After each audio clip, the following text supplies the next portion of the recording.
Hey everyone, and welcome to Isms by Josie. Today I'm going to be doing a Greek revival design using Maniology. For my returning subscribers, thank you so much for tuning in. And for my new viewers, please consider subscribing, share, hit that like button, leave a comment below, and click on that notification bell for future videos. So that color just now, again, was Radiate B546. This one here is Jazzberry B540. This one is actually my favorite out of the bunch. For some reason, I love colors like this. It kind of gives me like magenta vibes. Not my favorite color, but I definitely have a love for this color.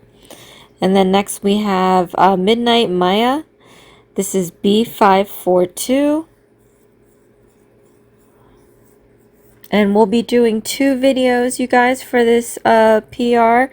I have two plates that they were gracious enough to provide to me, and I'm just going to be working with Elysian Escape right now. This one is M582.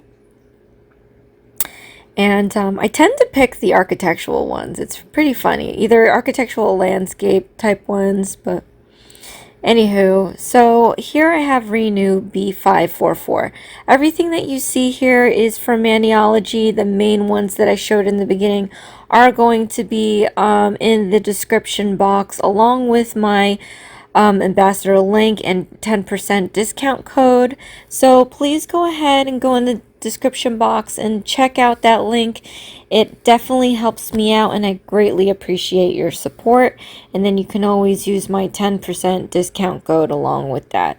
But any other item that you see in this video is going to be from Maniology, that I will be showing the item numbers for you in case you want to go ahead and check it out online. This one is Indicon B200, and it's so funny because it's fairly close to the shade of the Midnight Maija B542 that I just showed you earlier. And I didn't even realize that while I was doing this. But anyway, I wanted to put down a darker blue color. I wanted to make some random spots in the sky to make variation between light and dark. Maybe it's, not quite the middle of the day. Maybe it's the beginning. Maybe it's towards the end. But I wanted to add some darkness into this sky. So I'm putting that Indicon all over. And I think I just gave up on the last one. Anyway, here I have Bam White. I use it all the time. This is their bright white polish, and I'm going to be using it to create clouds in the sky. So this is going to add contrast to the Indicon that I put down earlier. And I am using this sponge pen gripper thinger to pat down little blotches. This is such a great way to do an ombre, by the way, if you wanted to do that. Okay, so now I'm going to be using this straight up black B171, and I'm going to use that to outline my images today. I try not to use the black, but in this case, it works very well. This is Seedling B429. And then we're going to be mixing this a little bit with some of Tree of Life B197. And the names work fairly well because I'm going to be coloring in these ivies. So I put 2 splotches of each color onto my palette. And I kind of swirled it a little bit with my Maniology tool brush. And I'm just going to let happenstance kind of, pick up the colors and lay it down. And however it lays down, there it goes. I just thought that it would be a little too bland if I just used one shade. So I'm doing a mix of 2 shades. Plus, I have all this Maniology polish now through these PR packages that I just wanted to use them all. I love working with stamping polishes for nail art. even when I'm not stamping. So, and then I'm using the Jazzberry and the Radiate to make the grapes. I, again, put 2 blotches of the colors down onto the palette, swirled it, and used it to paint in the grapes. So I'm just going to use my sticky base coat. Anytime you prolong the application of your image onto your nail, it's going to dry out really thoroughly, and it's not going to be as sticky to stick on its own onto the nail. So a sticky base is great to use. And then of course, after you're done sticking your image, to seal it, you can use this smudge free top coat.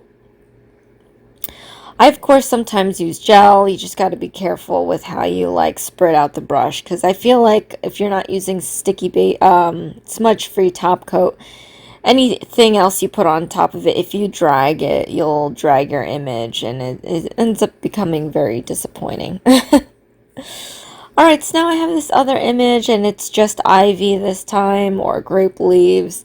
I call it ivy without the grape leaves, but doing the same technique and just using the 2 colors to make variation in each leaf. And then I'm going to apply this onto the pinky nail, the opposite corners. So we have kind of like an asymmetrical design that hopefully kind of works out being asymmetrical, even though the nails are all different. But just picturing this all in like a frame. Okay, so I have this kind of like a colonnade type, courtyard here, and I'm coloring in all the concrete and columns with the BAM white, and it's not perfect. In fact, picking up the image, I didn't pick up every single detail, but that's okay because it's giving it that kind of rustic look maybe, but I'm just now filling in these spaces with the BAM white, hoping that it all works out. But yeah, this is reverse stamping, and this is how you would do it if it's like just coloring in a coloring book. So if you find that thing kind of fun, this is kind of just as fun. What you do want to keep in mind though, I like to use a ball tool. I feel like if I use a brush, I'll accidentally scrape it. The image is very sensitive. It could pick up on anything. So if you are using the brush or using your ball tip end, you want to make sure that you coat it very well with you want to coat it with the wet stamping polish, because if it's dry or sticky, once it starts getting into that mid-dry point, you could accidentally pick up your image and it's just gonna get ruined. So make sure you have a loaded brush or a ball tool end. But yeah, we're going to be doing our sticky base that you actually have to let sit for a little bit. You can tap it to make sure that it's not coming off on your finger.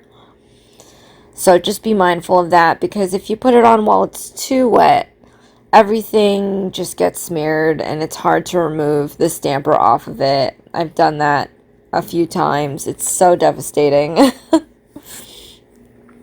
So for the thumb, middle, and pinky, I have these like full images, and then for my index and ring finger, I'm going to be doing these solidary individual images like this. I have this, ooh, I forgot the name of it. Oh my gosh. I took architecture, as I may have mentioned in my previous videos, and caryatids. I think it's called a caryatid.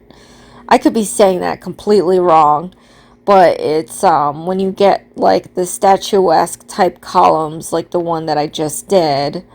I think they're called caryatids, but anyway, I just saw this image and I thought it was pretty, and I really wanted to use the colors in here, so It's starting to come. It's starting to be from caryatid to Carnival. If you've ever seen any of those beautiful costumes that they wear during Carnival, but I'm putting it on top because it looks like it should be holding something. So that's what I just ended up putting on top. So we have a little beautiful caryatid, I guess. I feel like I'm saying that wrong.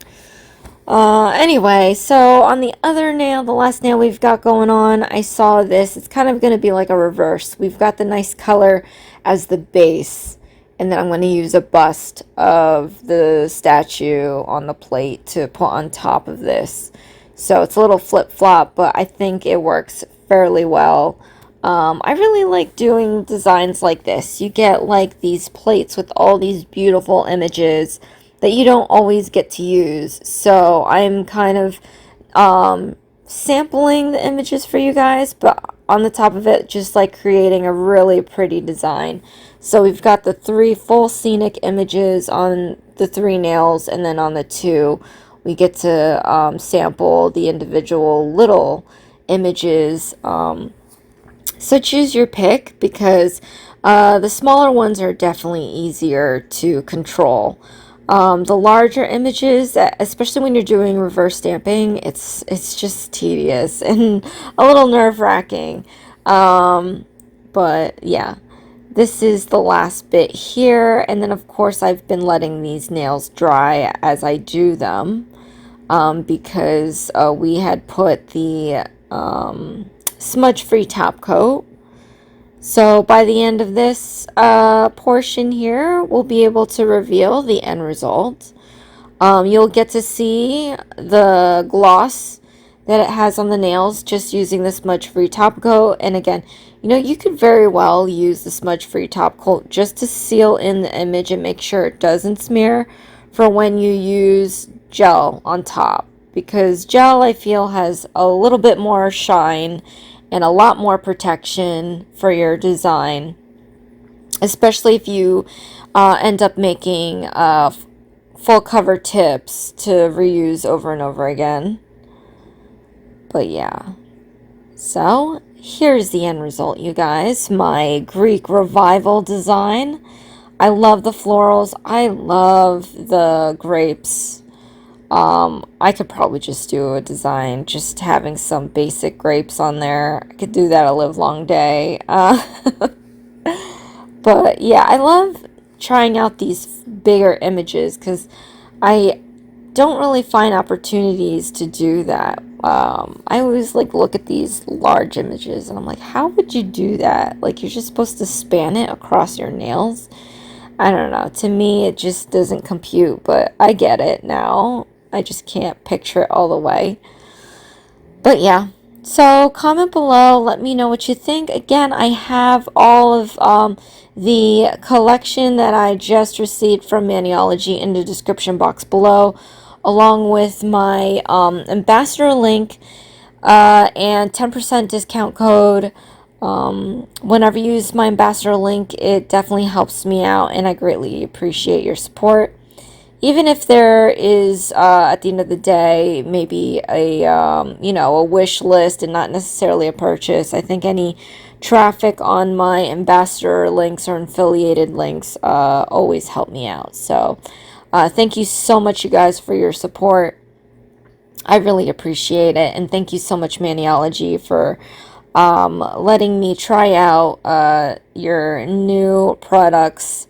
They're quite fabulous. I love the architectural plates. It's always a favorite for me. But yeah. So thank you so much, you guys, for watching. This is Isms by Josie. Please share, like, and subscribe for future videos. And I'll see you again next time. Thanks. Bye.